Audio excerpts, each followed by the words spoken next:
إن الحمد لله نحمده ونستعينه ونستغفره ونعوذ بالله من شرور أنفسنا ومن سيئات أعمالنا من يهده الله فلا مضل له ومن يضلل فلا هادي له وأشهد أن لا إله إلا الله وحده لا شريك له وأشهد أن محمدا عبده ورسوله صلى الله عليه وعلى آله وأصحابه والتابعين لهم بإحسان إلى يوم الدين وسلم تسليما كثيرا أما بعد. Të gjitha lavdërimet I takojnë Allahut subhanahu wa taala. Atë e falenderojmë dhe lavdërojmë, ndihmë dhe falje vetëm prej Tij kërkojmë. I kërkojmë mbrojtje Allahut nga keqja vetëve tona dhe punëve tona. Atë që udhëzon Allahu nuk ka kusht ta humbë, ndërsa atë që e humbi nuk ka kusht ta udhëzojë. Dëshmoj se nuk ka të adhuruar tjetër me të drejtë përveç Allahut vetëm pa ortak. Po ashtu dëshmoj se Muhammedi sallallahu alaihi wasallam është rob dhe I dërguari I Tij. Lëvdata e shumt dhe shpëtimi I madh I Allahut qoftë mbi të, mbi familjen dhe shokët e tij, si dhe mbi të gjithë ata që I pasuan ata me përpikmëri deri ditën e Kiametit e më pas. Robërt Allahut, kini frikë Allahun e lartësuar dhe besoni tek Allahu dhe I dërguari I Tij sallallahu alaihi wasallam me një besim që do t'ju bëj juve dobi ditën kur do ta takoni atë. Sepse njeriu mund të ketë një lloj besimi tek Allahu I lartësuar, por ai nuk përfiton prej këtij besimi, siç është ai I cili beson vetëm kur e sheh vdekjen me sy. Ashtu sikurse I ndodhi Firaunit, I cili pasi erdhi vdekja tha, ashtu sikurse tregon Allahu I lartësuar me fjalën e Tij, hatta idha adrakahu al-gharq qala amantu annahu la ilaha illa alladhi amanat bihi banu Israil wa ana min al-muslimin. Derisa kur atë e zuri mbytja, pra mbytja ndet, tha besova se nuk ka të adhuruar tjetër me të drejtë përveç atij që I kanë besuar bijtë e Israilit dhe unë jam prej muslimanëve. Mirë po Allahu I lartësuar tha, al-ana wa qad asayta qablu wa kunta min al-mufsidin. A tani po beson ndërkohë që më parë kundërshtove dhe ishe prej shkatrimtarëve? Pra të tillëve nuk u bëri dobi besimi I tyre. Apo sikurse ai që beson pasi që të lind dielli nga perëndimi I tij, sikurse thot Allahu I lartësuar, hal yanzuruna illa an ta'tiyahumul malaika aw ya'tiya rabbuk aw ya'tiya ba'du ayati rabbik yawma ya'ti ba'du ayati rabbik la yanfa'u nafsan imanuha lam takun amanat min qabl au kasabat fi imaniha khayra. Valla mos po presin gjë tjetër vetë se që atyre t'ju vinë me lajket, apo që të vijë Zoti yt, apo që të vinë disa argumentet e Zotit tënd. Ditën që do të vinë argumentet e Zotit tënd, nuk do t'i bëj dobi askujt besimi I tij, I cili nuk ka besuar më parë, apo që të ketë bërë ndonjë vepër të mirë për besimin e vet. Madje Allahu I lartësuar ka njoftuar se edhe mos besimtarët e Kurejshve kishin një pjesë besimi. Ata besonin se Allahu është krijuesi, furnizuesi, ai që jep jetë dhe vdekje. Po ashtu ata besonin se Allahu I lartësuar ka dërguar të dërguar më përpara, dhe se Ibrahimi a.s. ishte ai që ndërtoi Qaben dhe që Allahu I lartësuar e urdhëroi t'i thriste njerëzit për haxh. Madje në kohë vështirësish, ata e veçonin Allahun me lutje dhe bënin adhurimin të sinqertë vetëm për të. Fa idha rakibu fil fulk da'u Allaha mukhlisina lahu ad-din. Kur ata hipnin anije për të udhëtuar në det, I luteshin Allahut duke e bërë adhurimin të sinqertë vetëm për të. Megjithatë, ata nuk përfituan prej këtij besimi, sepse ata nuk e braktisën shirkun. Ashtu sikurse tregon Allahu I lartësuar në vazhdimin e këtij ajeti që përmendëm duke thënë, falamma najjahum ila al-barri idha hum yushrikun. ndërsa kur ai shpëtonte ata duke i nxjerrë në tokë, shëndoshe mirë, kur ç'të shohësh ata i bënin shok pra ortak atij në adhurim. Po kështu edhe njerëzit e librit, jehudët dhe të krishterët, ata i njohin mirë shpalljet e pejgamberëve më përpara. Ata e din se pejgamberet e tyre njoftuan dhe përgëzuan për profecinë e Muhammedit sallallahu alaihi wasallam. Madje ata besojnë edhe në ditën e fundit, pra në ditën e Kiametit. Mirë po ata nuk përfituan nga ky besim, sepse tek ata nuk u plotësuan kushtet e besimit dhe nuk u zhdukën pengesat e tij, në krye të cilave janë tauhidi dhe braktisja e shirkut, si dhe besimi në të dërguarin e fundit Muhammedin sallallahu alaihi wasallam dhe ndjekja e tij.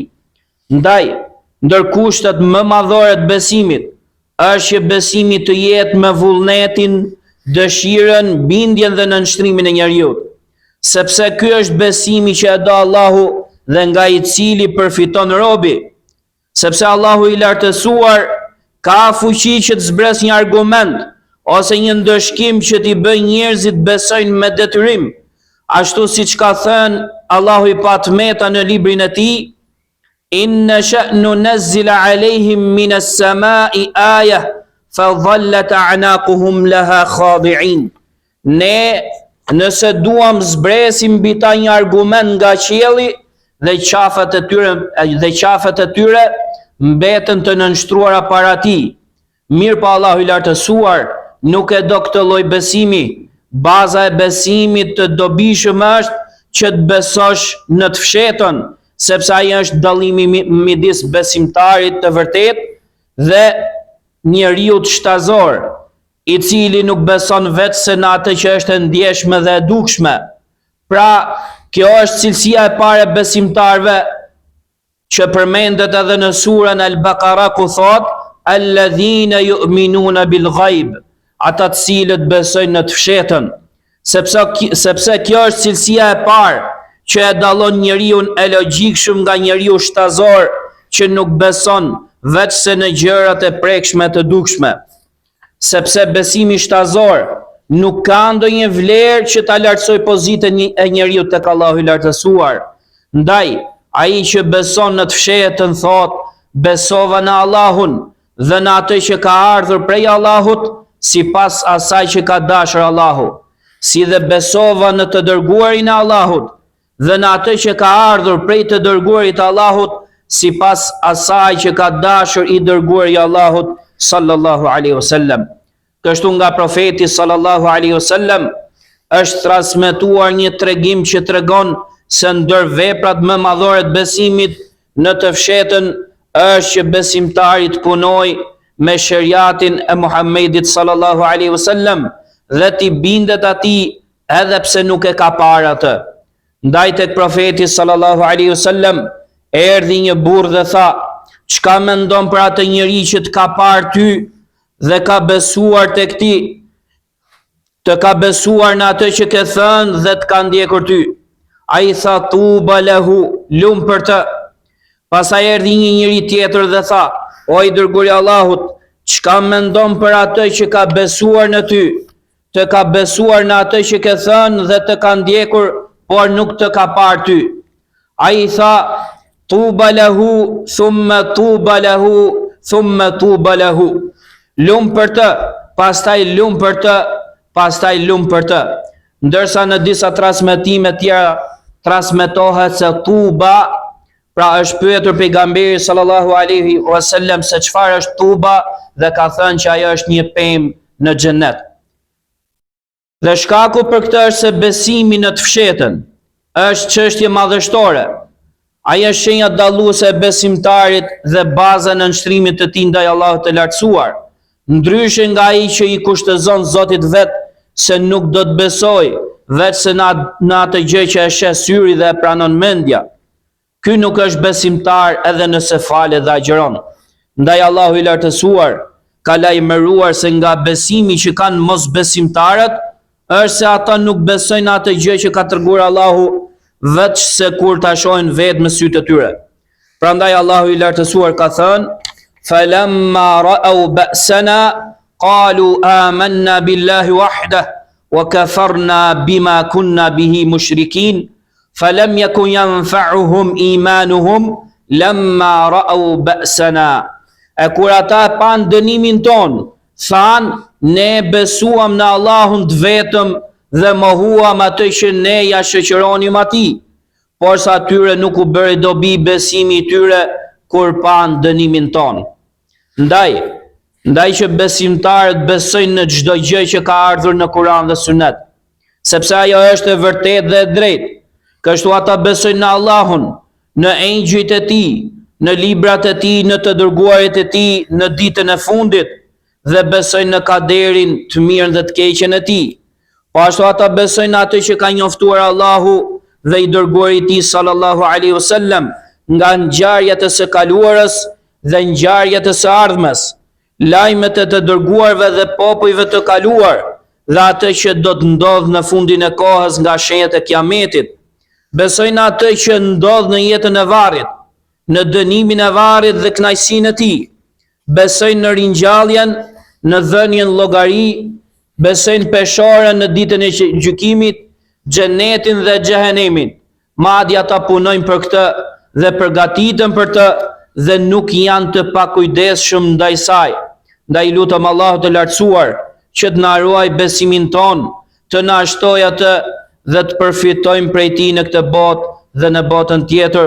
Aqulu hadha al-qawl wastaghfirullaha li wa lakum min kulli dhanb fastaghfiruhu innahu huwal ghafurur rahim.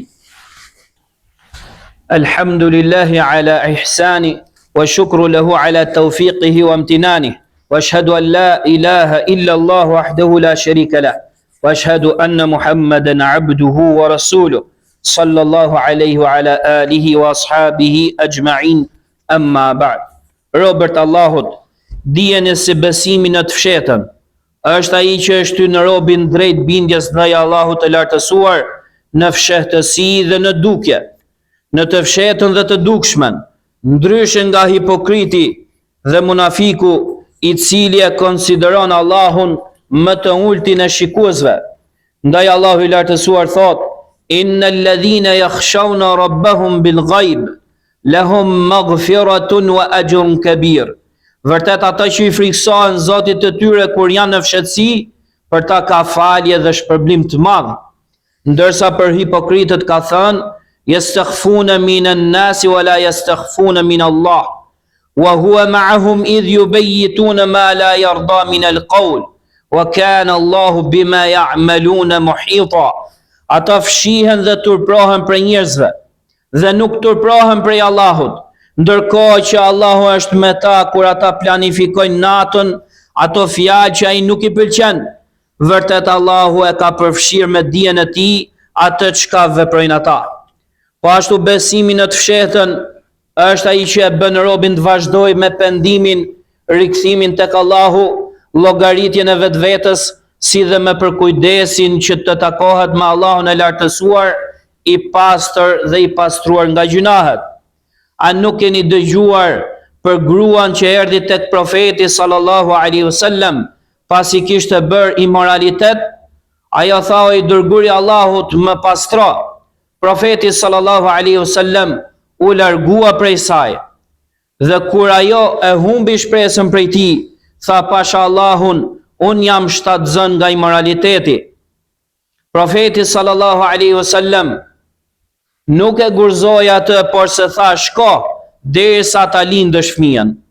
Kur e lindi fëmijën, ajo erdhi dhe tha: më pastro. Ai tha: shko derisa ti japësh me pi qumësht. Kur ajo erdhi pas periudhës së gjithdhënies dhe fëmia mbante në dorë një copë buke, profeti sallallahu alaihi wasallam urdhëroi që t'ia shtrëngonin në rrobat e saj, pastaj ajo u gurzua. Pra sa i mrekullueshëm është ky pendim, sepse djegja e gjunahut dhe frika e fortë nga dënimi i Allahut mbetën në zemrën e saj gjatë gjithë asaj kohe, gjatë periudhës së shtatzanisë, gjatë kohës së gjithdhënies, bashkë me ndjenjën e dëmshurisë së nënës dhe frikën nga ndarja prej fëmijës. Mirë po forca e besimit të saj në të fshetën bëri që ajo ta harroi çdo gjë ndërkohë që ajo e dinte se sikur të mos kthehej tek profeti sallallahu alaihi wasallam, profeti sallallahu alaihi wasallam nuk do ta kërkonte atë për ta ndëshkuar, sepse ajo ishte penduar, ndryshe nga ai që bën gjunah dhe pastaj e harron atë vetëm duke thënë astaghfirullah, i kërkoj falje Allahut. Prandaj kini frikë Allahun, o robërt Allahut, dhe shfrytëzoni shkaqet e pastrimit të zemrave tuaja dhe të shtimit besimit tuaj, dhe dijeni se kthimi juaj është vetëm tek Allahu i lartësuar. Prandaj mos u bëni të pakujdesshëm ndaj kësaj. I lutem Allahut të lartësuar që të na bëjë njerëz të sinqert me besim të vërtet, si dhe të na pastrojë të gjithëve nga tmetat dhe gjunahet, nga se me të vërtet ai është falës i madh. Ibadallah, inna Allaha ya'muru bil 'adli wal ihsan wa ita'i dhil qurba wa yanha 'anil fahsha'i wal munkari wal baghi ya'idhukum la'allakum tadhakkarun. Fadhkurullaha al-'azim yadhkurkum washkuruhu 'ala ni'amihi yazidkum wa la dhikrullahi akbar wallahu ya'lamu ma tasna'un.